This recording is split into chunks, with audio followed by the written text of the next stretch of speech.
ओम शांति 29/11/2024 प्रातः मुरली। ओम शांति बाप दादा मधुबन। ओम शांति मीठे बाप दादा, मीठे बच्चे। हाँ जी मीठे बाबा, यदि शिव बाबा का कदर है तो उनकी श्रीमत पर चलते रहो। श्रीमत पर चलना माना बाप का कदर करना। अगर बाबा की कदर करते हैं तो हमें उनकी श्रीमत पर चलते रहना है। श्रीमत पर चलना अर्थात शिव बाबा की कदर करना। तो हमें शिव बाबा की कदर करनी है, उनकी श्रीमत पे चलना है। प्रश्न है, बच्चे बाप से भी बड़े जादूगर हैं कैसे? बच्चे बाप से भी बड़े जादूगर हैं कैसे? उत्तर, ऊंचे से ऊंचे बाप को अपना बच्चा बना देना। शिव बाबा को भी अपना बच्चा बना लेना। तन मन धन से बाप का वारिस बनाकर वारी जाना, यह बच्चों की जादूगरी है। हम भगवान को ही क्या है अपना बच्चा बना लेते हैं, ये क्या जादूगरी है। जो भी भगवान को वारिस बनाते हैं वह 21 जन्मों के लिए वर्षे के अधिकारी बन जाते हैं। प्रश्न है, ट्रिब्यूनल किन बच्चों के लिए बैठती है? उत्तर, जो दान की हुई चीज को वापस लेने का संकल्प करते हैं, माया के वश हो डिसर्विस करते हैं, उन्हों के लिए ट्रिब्यूनल बैठती है। ट्रिब्यूनल किन के लिए बैठेगी? जो दान की हुई चीज को वापस लेने का संकल्प करते हैं, माया के वश हो डिसर्विस करते हैं, उन्हों के लिए ट्रिब्यूनल बैठती है। ओम शांति। रूहानी विचित्र बाप बैठ विचित्र बच्चों को समझाते हैं, अर्थात दूर देश का रहने वाला जिसको परमपिता परमात्मा कहा जाता है, बहुत बहुत दूर देश से आकर इस शरीर द्वारा हमको पढ़ाते हैं। बहुत बहुत दूर देश अर्थात परम धाम से आकर इस शरीर द्वारा अर्थात ब्रह्मा के शरीर द्वारा तुमको पढ़ाते हैं। अब जो पढ़ते हैं वह पढ़ाने वाले के साथ योग तो ऑटोमेटिकली रख सकते हैं। कहना नहीं पड़ता है कि हे बच्चों टीचर से योग रखो, वह उनको याद करो। नहीं, यहाँ बाप कहते हैं रूहानी बच्चों, यह तुम्हारा बाप भी है, टीचर भी है, सतगुरु भी है। तो हमेशा याद रखना है, मैं आत्मा, पढ़ा रहा है मुझे क्या है मेरा पिता टीचर बनकर, और सतगुरु वो मुझे शक्तियाँ भी दे रहा है, मुक्ति भी दे रहा है, जीवन मुक्ति भी दे रहा है। तो गुरु भी है, इसके साथ योग रखो। तो हमें योग रखना है, वो तीनों ही है एक। अर्थात बाप को याद करो, यह है विचित्र बाबा। तुम घड़ी घड़ी इनको भूल जाते हो, इसलिए कहना पड़ता है। पढ़ाने वाले को याद करने से तुम्हारे पाप भस्म हो जाएंगे, यह लॉ नहीं कहता है। जो टीचर कहे मेरे को देखो, इसमें तो बड़ा फायदा है। बाप कहते हैं सिर्फ मुझे याद करो, इस याद के बल से ही तुम्हारे पाप कटने हैं। इसको कहा जाता है याद की यात्रा। अब रूहानी विचित्र बाप बच्चों को देखते हैं, बच्चे भी अपने को आत्मा समझ विचित्र बाप को याद करते हैं। तुम तो घड़ी घड़ी शरीर में आते हो, मैं तो सारा कल्प शरीर में आता नहीं हूँ। हम घड़ी घड़ी शरीर में आते हैं, बाबा नहीं आते हैं। सिर्फ इस संगम युग पर ही बहुत दूर देर से आता हूँ तुम बच्चों को पढ़ाने। यह अच्छी रीति याद करना है, ये अच्छी रीति याद करना है। बाबा हमारा बाप टीचर और सतगुरु है, विचित्र है, उनको अपना शरीर नहीं है। फिर आते कैसे हैं? कहते हैं मुझे प्रकृति का मुख का आधार लेना पड़ता है। प्रकृति के मुख का, प्रकृति अर्थात ब्रह्मा बाबा का शरीर प्रकृति होगी, वो 5 तत्वों से बना हुआ शरीर है। तो मुख का आधार लेना पड़ता है। मैं तो विचित्र हूँ, तुम सभी चित्र वाले हो। मैं विचित्र हूँ अर्थात शिव बाबा का कोई चित्र नहीं है, वो निराकार है, और हमारा क्या चित्र है, हमारे पास ये शरीर है। मुझे रथ तो जरूर चाहिए ना। तो बाबा कहते मैं तुम चित्रों से बात कैसे करूँ, मैं विचित्र, तो मुझे भी शरीर तो चाहिए ना, रथ तो जरूर चाहिए ना। घोड़े गाड़ी में तो नहीं आएंगे ना। लेकिन गीता में क्या दिखा दिया? घोड़े गाड़ी पे आया नहीं। वो जो रथ दिखाया है वो ब्रह्मा बाबा का शरीर है, उसमें जो आत्मा है वो ब्रह्मा बाबा की आत्मा है, शिव बाबा की आत्मा है। जो कृष्ण जी का रूप है वो लक्ष्य है। तो मुझ रथ तो जरूर चाहिए ना, घोड़े गाड़ी में तो नहीं आएंगे ना। बाप कहते हैं मैं इस तन में प्रवेश करता हूँ। तो श्री कृष्ण जैसा क्यों दिखाया है? क्योंकि जब हम संपूर्ण बन जाएंगे तो बाप समान बन जाएंगे। तो बाप समान बनने का रूप कौन सा है? श्री कृष्ण। बाप कहते हैं मैं इस तन में प्रवेश करता हूँ। जो नंबर 1 है वही फिर नंबर लास्ट बनते हैं। जो नंबर 1 है वही नंबर लास्ट बनता है। तो वो भी उसका भी प्रतीक है।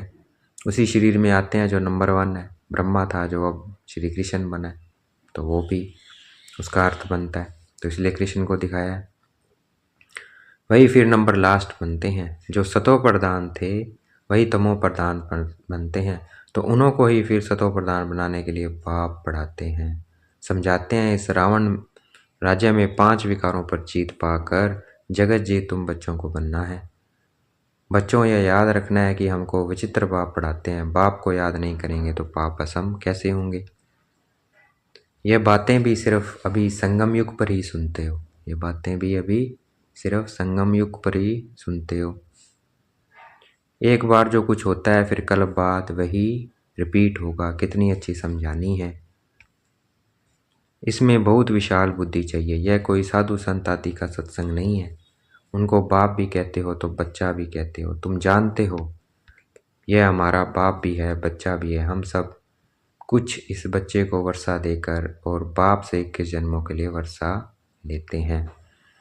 तो बाबा क्या है? हमारा बाप भी है और हमारा बच्चा भी है। हम उसे वारिस बना लेते हैं, उसको वारिस बनाते हैं। फिर बाबा हमें 21 जन्मों के लिए वर्षा देते हैं। किचड़पट्टी सब देकर बाप से हम विश्व की बादशाही लेते हैं। कहते हैं बाबा हमने भक्ति मार्ग में कहा था कि जब आप आएंगे तो हम आप पर तन मन धन सहित वारी जाएंगे। अब बाबा आया तो हम वारी जाते हैं। लौकिक बाप भी बच्चों पर वारी जाते हैं ना। तो यहाँ तुमको यह कैसा विचित्र बाप मिला है हमें। कैसा विचित्र, जिसका चित्र नहीं है। उनको याद करो तो तुम्हारे पाप भस्म हो और अपने घर चले जाएंगे। कितनी लंबी मुसाफिरी है। बाप आते देखो कहाँ है? पुराने रावण राज्य में। कहते हैं मेरी तकदीर में पावन शरीर मिलना नहीं है। पतितों को पावन बनाने कैसे आऊं? हमको पतित दुनिया में ही आकर सबको पावन बनाना पड़ता है। तो ऐसे टीचर का कदर भी रखना चाहिए ना। बहुत हैं जो कदर जानते ही नहीं है। यह भी ड्रामा में होना ही है। राजधानी में तो सब चाहिए ना, नंबरवार। तो सब प्रकार के यहाँ ही बनते हैं। कम दर्जा पाने वाले का यह हाल होगा। न पढ़ेंगे न बाप की याद में रहेंगे। यह बहुत ही विचित्र बाप है ना। इनकी चलन भी अलौकिक है। इनका पाठ और कोई को मिल न सके। यह बाप आकर तुमको कितनी ऊंची पढ़ाई पढ़ाते हैं तो उसका कदर भी रखना चाहिए। उनकी श्रीमत पर चलना चाहिए। परंतु माया घड़ी घड़ी बुला देती है। माया इतनी ज़बरदस्त है जो अच्छे अच्छे बच्चों को गिरा देती है। बाप कितना धनवान बनाते हैं, परंतु माया एकदम माथा मोड़ लेती है। माया से बचना है तो बाप को ज़रूर याद करना पड़े। बहुत अच्छे बच्चे हैं जो बाप का बनकर फिर माया के बन जाते हैं। बात मत पूछो, पक्के ट्रेटर बन जाते हैं। माया एकदम नाक से पकड़ लेती है। अक्षर भी है ना, गज को ग्राहक ने खाया। परंतु इसका अर्थ कोई नहीं समझते हैं। बाप हर बात अच्छी रीति समझाते हैं। कई बच्चे समझते भी हैं, परंतु नंबरवार पुरुषार्थ अनुसार। कोई को तो जरा भी धारणा नहीं होती है। बहुत ऊंची पढ़ाई है ना, तो उनकी धारणा कर नहीं सकते हैं। बाप कहेंगे इनकी तकदीर में राज्य भाग्य नहीं है। कोई अक के फूल हैं, कोई खुशबूदार फूल हैं, वैरायटी बगीचा है ना। ऐसे भी तो चाहिए ना। राजधानी में तुमको नौकर चाकर भी मिलेंगे, नहीं तो नौकर चाकर कैसे मिलेंगे? रजाई यहाँ ही बनती है। नौकर चाकर चंडाल आदि सब मिलेंगे। यह राजधानी स्थापन हो रही है। वंडर है। बाप तुमको इतना ऊंच बनाते हैं तो ऐसे बाप को याद करते प्रेम के आंसू बहने चाहिए। कितना ऊंच बनाते हैं बाबा, तो हमें बाबा की याद में रहना है। तुम माला के दाने बनते हो ना। कहते हैं बाबा आप कितने विचित्र हो। कैसे आकर हम पतितों को आप पावन बनाने के लिए पढ़ाते हो। भक्ति मार्ग में बल शिव की पूजा करते हैं, परंतु समझते थोड़ी हैं कि ये पतित पावन है। फिर भी पुकारते रहते हैं, हे पतित पावन आओ, आकर हमको गुरुकुल देवी देवता बनाओ। बच्चों के फरमान को बाप मानते हैं और जब आते हैं तो कहते हैं बच्चे पवित्र बनो। इस पर ही हंगामा होता है। बाबा कहते हैं भाई अब पवित्र, अब घर चलना है तो ऐसे गंदों को तो लेके जा नहीं सकता, साफ सुथरों को लेके जाऊंगा। तो बाबा कहते हैं पवित्र बनो। इस पर ही हंगामा होता है। बाप वंडरफुल है ना, बच्चों को कहते हैं मुझे याद करो तो पाप कटें। बाप जानते हैं हम आत्माओं से बात करते हैं, सब कुछ आत्मा ही करती है, विक्रम आत्मा ही करती है, आत्मा ही शरीर द्वारा भोगती है, परंतु तुम्हारे आत्मा ही शरीर द्वारा भोगती है। तुम्हारे लिए तो ट्रिब्यूनल बैठेगी, खास उन बच्चों के लिए जो सर्विस लायक बनकर फिर ट्रेटर बन जाते हैं। सर्विस बनकर लायक बनकर फिर ट्रेटर बन जाते हैं, बदनामी करवाते हैं बाबा की। यह तो बाप ही जानते हैं, बुरा भला बोलते हैं तो वो ट्रेटर हो गए। यह तो बाप ही जानते हैं कैसे माया हप कर लेती है। बाबा हमने हार खा ली, काला मुंह कर लिया, अब क्षमा करो। अब गिरा और माया का बना, फिर क्षमा काहे की। गिरा और मर, बाबा कहते फिर क्षमा काहे की। ये तो बाप जानते हैं कि कैसे माया आप कर लेती है। फिर क्या बोलते हैं बाबा, हमने हार खा लिया है, काला मुंह कर लिया है, अब क्षमा करो। अब गिरा और माया का बना, फिर क्षमा काहे की। बाबा कहते उनको तो फिर बहुत बहुत मेहनत करनी पड़े। बहुत हैं जो माया से हार खा जाते हैं। बाप कहते हैं यहाँ बाप पास दान देकर जाओ, फिर वापस नहीं लेना। दान देकर जाओ, फिर वापस नहीं लेना, नहीं तो खलास हो जाएगा। हरिश्चंद्र का मिसाल है ना, दान देकर फिर बहुत खबरदार रहना है, फिर ले लिया तो 100 गुना दंड पड़ जाएगी। विकार बाबा को दिया हमने, काम क्रोध मोह लोभ अहंकार, फिर वापस ले लिया तो क्या हुआ, सजा मिलेगी। फिर ले लिया तो 100 गुना दंड पड़ जाता है, फिर बहुत हल्का पद पा लेंगे। बच्चे जानते हैं यह राजधानी स्थापन हो रही है, और जो धर्म स्थापन करते हैं उन्हों की पहले रजाई नहीं चलती है। रजाई तो तब हो जब 50-60 करोड़ हो। अब लश्कर बने, शुरू में तो आते ही हैं 1-2, फिर वृद्धि को पाते हैं। तुम जानते हो क्राइस्ट भी कोई वेश में आएंगे, बेगर रूप में पहला नंबर वाला, फिर जरूर लास्ट नंबर में होगा। क्रिश्चियन लोग झट कहेंगे बरोबर क्राइस्ट इस समय बेगर रूप में है, समझते हैं पुनर्जन्म तो लेना ही है, तमो प्रधान तो जरूर हर एक को बनना है। इस समय सारी दुनिया तमो प्रधान जड़ जड़ी भूत है, इस पुरानी दुनिया का विनाश जरूर होना है। क्रिश्चियन लोग भी कहेंगे क्राइस्ट से 3000 वर्ष पहले हेवन था, फिर जरूर अब होगा, परंतु ये बातें समझावे कौन। बाप कहते हैं अभी वह अवस्था बच्चों की कहाँ है। घड़ी घड़ी लिखते हैं हम योग में नहीं रह सकते, बच्चों की एक्टिविटी से समझ जाते हैं, बाबा को समाचार देने से भी डरते हैं। बाप तो बच्चों को कितना प्यार करते हैं, प्यार से नमस्ते करते हैं। बच्चों में तो अहंकार रहता है, अच्छे अच्छे बच्चों को माया भुला देती है। बाबा समझ सकते हैं, कहते हैं मैं नॉलेजफुल हूँ। जानी जाननहार का मतलब यह नहीं कि मैं सबके अंदर को जानता हूँ, मैं आया ही हूँ पढ़ाने, ना कि रीड करने। पढ़ाने आए हैं बाबा, मैं किसी को रीड नहीं करता हूँ, तो यह साकार भी रीड नहीं करता है। बाबा कहते हैं मैं तो पढ़ाने आया हूँ, किसी को रीड करने थोड़ी आया हूँ। इनको सब कुछ भूलना है, रीड फिर क्या करेंगे, तुम यहाँ आते ही हो पढ़ने। भक्ति मार्ग ही अलग है, यह भी कितने की उपाय चाहिए ना। भक्ति मार्ग ही अलग है, यह भी एक गिरने का उपाय चाहिए। इन बातों से ही तुम गिरते हो। कैसे गिरे, भक्ति करते करते। ये ड्रामा का खेल बना हुआ है। भक्ति मार्ग के शास्त्र पढ़ते पढ़ते तुम नीचे उतरते तमो प्रधान बनते हो। अभी तुमको इस छीछी दुनिया में बिल्कुल रहना नहीं है, कलयुग से फिर सतयुग आना है। अभी है संगम युग, यह सब बातें धारण करनी है। बाप ही समझाते हैं, बाकी तो सारी दुनिया की बुद्धि पर गोडरेज का ताला लगा हुआ है। तुम समझते हो यह दैवी गुण वाले थे, वही फिर आसुरी गुण वाले बने हैं। बाप समझाते हैं अब भक्ति मार्ग की बातें सब भूल जाओ, अब मैं जो सुनाता हूँ वह सुनो। Hear no evil, see no evil, talk no evil. तो अब मुझे एक से सुनो, अभी मैं तुमको उतारने आया हूँ। तुम हो ईश्वरीय संप्रदाय, प्रजापिता ब्रह्मा के मुख कमल से तुम पैदा हुए हो ना। इतने सब एडॉप्टेड बच्चे हैं, उनको आदिदेव कहा जाता है, महावीर भी कहते हैं। तुम बच्चे महावीर हो ना, जो योग बल से माया पर जीत पाते हो। बाप को कहा जाता है ज्ञान का सागर।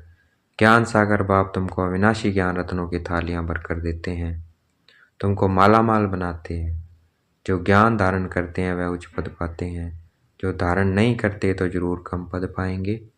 बाप से तुम कारून का खजाना पाते हो, अल्लाह अवल दिन की भी कथा है ना। तुम जानते हो वहाँ हमको कोई अप्राप्त वस्तु नहीं रहती है। 21 जन्मों के लिए वर्षा बाप दे देते हैं। वेद का बाप वेद का वर्षा देते हैं, हद का वर्षा मिलते हुए भी वेद के बाप को याद जरूर करते हैं। हे परमात्म रहम करो, बाप को याद जरूर करते हैं। क्या कहते हैं? हे परमात्म रहम करो, कृपा करो। एक इसको पता थोड़ी है वह क्या देने वाला है, मांगते तो ऐसे ही है। अभी तुम समझते हो बाबा तो हमको विश्व का मालिक बनाते हैं। चित्रों में भी है ब्रह्मा द्वारा स्थापना, ब्रह्मा सामने बैठे हैं साधारण। स्थापना करेंगे तो जरूर उनको ही बनाएंगे ना। बाप कितना अच्छी रीति समझाते हैं, तुम पूरा समझा नहीं सकते हो। भक्ति मार्ग में शंकर के आगे जाकर कहते हैं भर दो झोली। आत्मा बोलती है हम कंगाल हैं, हमारी झोली भरो, हमको ऐसा बनाओ। अभी तुम झोली भरने आए हो। कहते हैं हम तो नर से नारायण बनना चाहते हैं, यह पढ़ाई नर से नारायण बनने की है। पुरानी दुनिया में आने की दिल किसकी होगी, परंतु नई दुनिया में तो सब नहीं आएंगे, कोई 25% पुरानी में आएंगे, कुछ कमी तो पड़ेगी ना। थोड़ा भी किसी को मैसेज देते रहेंगे तो तुम स्वर्ग के मालिक जरूर बनेंगे। अभी नरक के मालिक भी सब है ना, राजा रानी प्रजा सब नरक के मालिक है। वहाँ थे डबल सिरताज, अभी वह नहीं है। आजकल तो धर्म आदि को कोई मानते नहीं है, देवी देवता धर्म ही खत्म हो गया है। गाया जाता है रिलीजन इज माइट। धर्म को न मानने के कारण ताकत नहीं रही है। बाप समझाते हैं मीठे मीठे बच्चों, तुम में पूज्य से पुजारी बनते हो, 84 जन्म लेते हो ना। हम सो ब्राह्मण सो देवता, फिर हम सो क्षत्रिय। बुद्धि में यह सारा चक्कर आता है ना। ये 84 का चक्कर हम लगाते ही रहते हैं। अब फिर वापस घर जाना है। पतित कोई जा न सके, पतित जा नहीं सकता, इसलिए बाबा आकर क्या करते हैं, पवित्रता की राखी बांधते हैं। भाई पवित्र बनो। आत्मा ही पतित अथवा पावन बनती है, सोने में खाद पड़ती है ना, जेवर में नहीं पड़ती है। यह है ज्ञान अग्नि, जिससे सारी खाद निकल तुम पक्का सोना बन जाएंगे। फिर जेवर भी तुमको अच्छा मिलेगा। भाई शरीर अच्छा मिलता है सतयुग में। अभी आत्मा पतित है तो पावन के आगे नमन करते हैं। अभी हम पतित हैं तो देवी देवताओं जो पावन है उनके आगे नमन करते हैं। करती तो सब कुछ आत्मा है ना। अब बाप समझाते हैं बच्चे सिर्फ मौमे कम याद करो तो बेड़ा पार हो जाएगा। पवित्र बन पवित्र दुनिया में चले जाएंगे। अब जो जितना पुरुषार्थ करेंगे सबको यही परिचय देते रहो, वह हद का बाप यह भेद का बाप। संगम पर ही बाप आते हैं स्वर्ग का वर्षा देने, तो ऐसे बाप को याद करना पड़े ना। टीचर को कब स्टूडेंट भूलते हैं क्या, परंतु यहाँ माया बुलाती रहेगी। बड़ा खबरदार रहना है, युद्ध का मैदान है ना। बाप कहते हैं अब विकार में मत जाओ, गंदे नहीं बनो, अब तो स्वर्ग में चलना है। पवित्र बनकर ही पवित्र नई दुनिया के मालिक बनेंगे। तुमको विश्व की बादशाही देता हूँ, कम बात है क्या। सिर्फ यह एक जन्म पवित्र बनो। अब पवित्र नहीं बनेंगे तो नीचे गिर जाएंगे। टेम्पटेशन बहुत है, काम पर जीत पाने से तुम जगत के मालिक बनोगे। तुम साफ कह सकते हो परमपिता परमात्मा ही जगत गुरु है, जो सारे जगत को सदगति देते हैं। अच्छा देखेंगे बाप दादा हमें याद प्यार दे रहे हैं। मीठे मीठे सिगलते बच्चों प्रति माता पिता बाप दादा का याद प्यार। Good morning. रूहानी बाप की रूहानी बच्चों को नमस्ते। हमें भी याद प्यार देना, हम रूहानी बच्चों की रूहानी बाप दादा को दिल व जान शिकवा प्रेम से बेहद का याद प्यार और नमस्ते। धारणा के लिए मुख्य सार है, अविनाशी ज्ञान रत्नों से बुद्धि रूपी झोली भरकर मालामाल बनना है। किसी भी प्रकार का अहंकार नहीं दिखाना है। सर्विस लायक बनकर फिर कभी ट्रेटर बन डिसर्विस नहीं करनी है। दान देने के बाद बहुत बहुत खबरदार रहना है, दान दी हुई चीज़ वापस लेने का संकल्प भी ना आए। आज का वरदान देखेंगे, बाबा ने मस्तक पे हाथ रखा हुआ वरदान दे रहे हैं। डायरेक्ट परमात्मा लाइट के कनेक्शन द्वारा अंधकार को भगाने वाले लाइट हाउस भव। डायरेक्ट परमात्मा लाइट के कनेक्शन द्वारा अहंकार को भगाने वाले लाइट हाउस भव। आप बच्चों के पास डायरेक्ट परमात्मा लाइट का कनेक्शन है, सिर्फ सम्मान की स्मृति का स्विच डायरेक्ट लाइन से ऑन करो तो लाइट आ जाएगी, और कितना भी गहरे सूर्य की रोशनी को भी छिपाने वाला काला बादल हो वह भी भाग जाएगा। इसे स्वयं तो लाइट में रहेंगे लेकिन औरों के लिए भी लाइट हाउस बन जाएंगे। स्लोगन है, सब पुरुषार्थ में तीव्र बनो तो आपके वाइब्रेशन से दूसरों की माया सहज भाग जाएगी। सब पुरुषार्थ में तीव्र बनो तो हमारी वाइब्रेशन से ही दूसरों की माया सहज भाग जाएगी। तो ऐसा हमें पुरुषार्थ में तीव्र बनना है ताकि हमारी वाइब्रेशन से दूसरों की भी माया भाग जाए। अच्छा, ओम शांति। शुक्रिया मीठे बाबा, शुक्रिया।